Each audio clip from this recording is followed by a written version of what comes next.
Bueno, 10 de la mañana y 2 minutos. Mónica Camaño, que es fonoaudióloga, ha venido acompañada por Natalia Neves para que hablemos sobre el TEL, trastorno específico del lenguaje. El próximo 30 de septiembre se está cumpliendo el Día Internacional de este trastorno, del que seguramente muy pocos de ustedes deben haber escuchado hablar.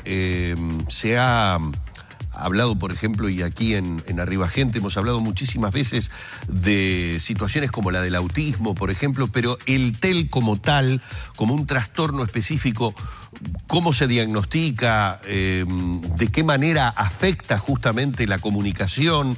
No lo conocemos. Y esta excusa de que el 30 se esté cumpliendo este Día Internacional nos va a permitir conocer un poco más sobre la situación. Bienvenida, Natalia, un placer tenerte. Y bienvenida, Mónica, un placer realmente tener. Natalia es madre de un chico con TEL. ¿Qué edad tiene?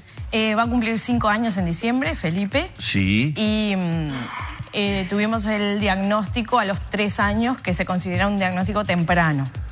Bien. Pero bueno, lo que queremos los padres que nos estamos nucleando en formación de una asociación es que más niños que presentan el diagnóstico que se diagnostiquen más tempranamente para tener una estimulación temprana. Claro, Natalia, en este caso, en el caso de Felipe con 3 años, ¿a partir de qué situaciones cotidianas fue que se empezaron a alertar ustedes de que algo no estaba funcionando bien? Bueno, hasta llegar al diagnóstico nosotros empezamos a ver que algo no se cumplía en su desarrollo, ¿no? En los hitos del desarrollo a partir de del año y medio. Entonces estuvimos 1 año y medio recorriendo como diferentes caminos para llegar a un diagnóstico. No es fácil, pero sí notábamos, por ejemplo, que él de muy chiquito, bueno, no aparecían las primeras palabras a los 18 meses.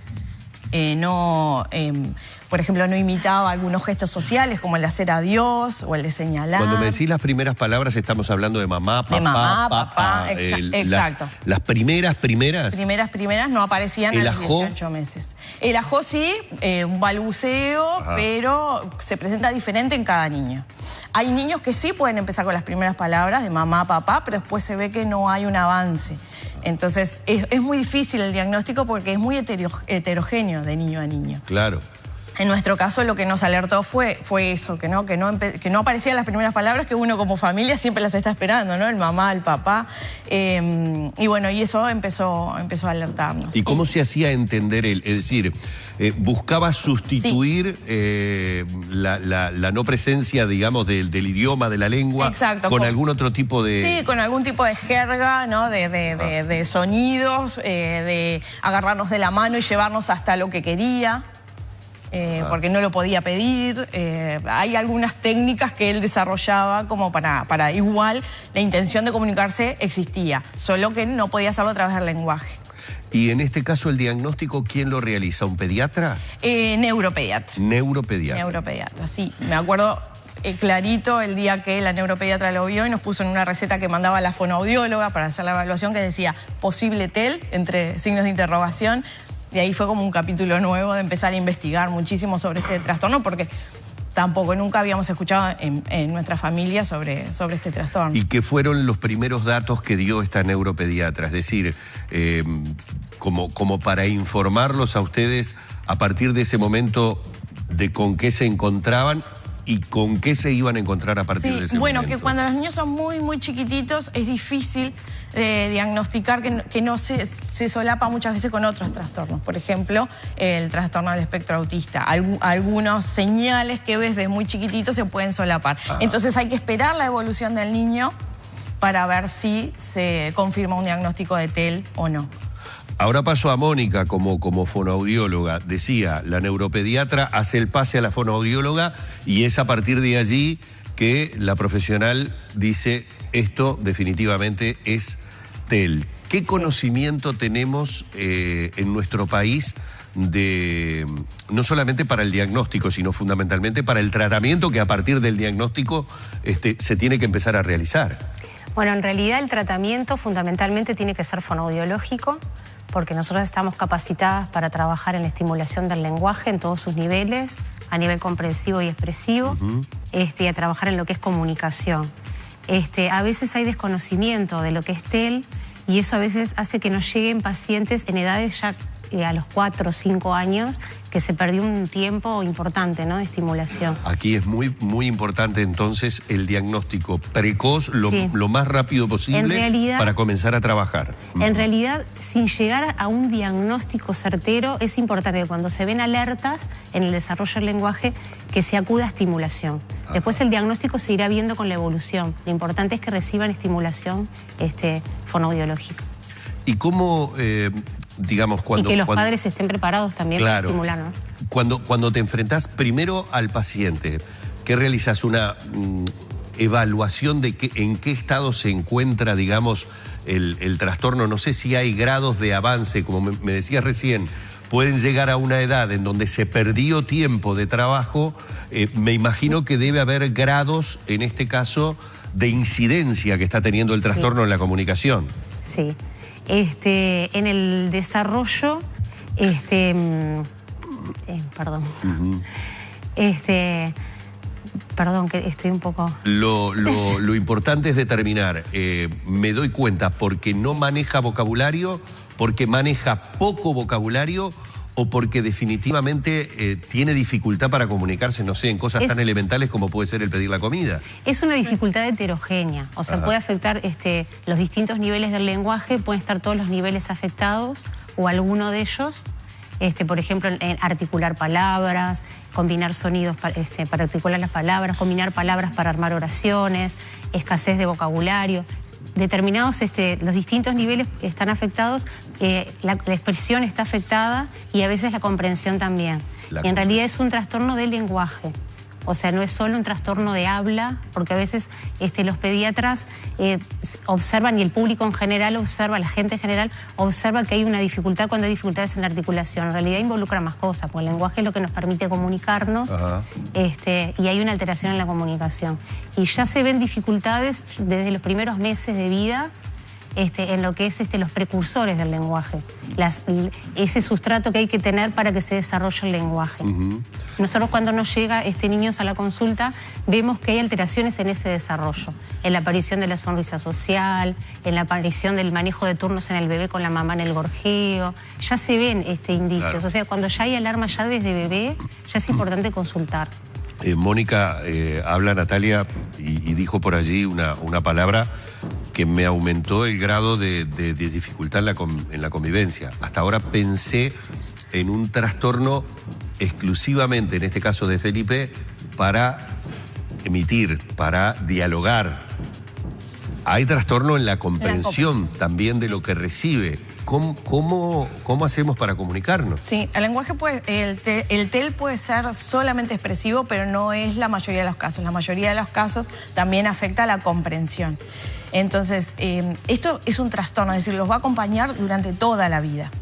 Hay que ir dándoles herramientas para poder establecer una comunicación con sus pares, con la sociedad y fundamentalmente en la escuela. Pero eso te iba a decir, pero pueden concurrir a la escuela. Sí. Porque ellos no tienen afectada, por ejemplo, la inteligencia. ¿Y cómo pasa? ¿Y cómo se adaptan a la lectura, por ejemplo? Ese es el problema que tenemos hoy, que enfrentan la mayoría de las familias y la mayor preocupación, porque nosotros tenemos una escolarización que está basada en la lectoescritura. Claro. Entonces, pero hay ciertas herramientas que los docentes pueden tener como para llegar a ellos y que comprendan. Por ejemplo, haciendo las clases más visuales, presentándole apoyo visual a lo que está hablando el maestro. Tener esto en cuenta también en las evaluaciones, que a veces no es que el niño no sepa lo que tiene que responder porque no estudió, o el adolescente, ¿no?, en liceo, sino es que no está comprendiendo cómo está planteada la pregunta. Entonces, los docentes deberían tener las herramientas como para poder adaptar, no adaptar a nivel de contenido, de exigencia en lo que se pide en la evaluación, sino simplemente adaptar cómo está planteado el discurso o cómo está planteado la clase, dando mayores apoyos visuales. ¿No hay ninguna otra solución? Estoy pensando en soluciones farmacológicas, en soluciones que puedan tener que ver con la cirugía. ¿No hay otro tipo de solución? No, capaz que Mónica puede explayar más sobre el tema. No se conoce más que la terapia y el trabajo en darle herramientas de comprensión, en este caso al niño. Sí. Por el momento.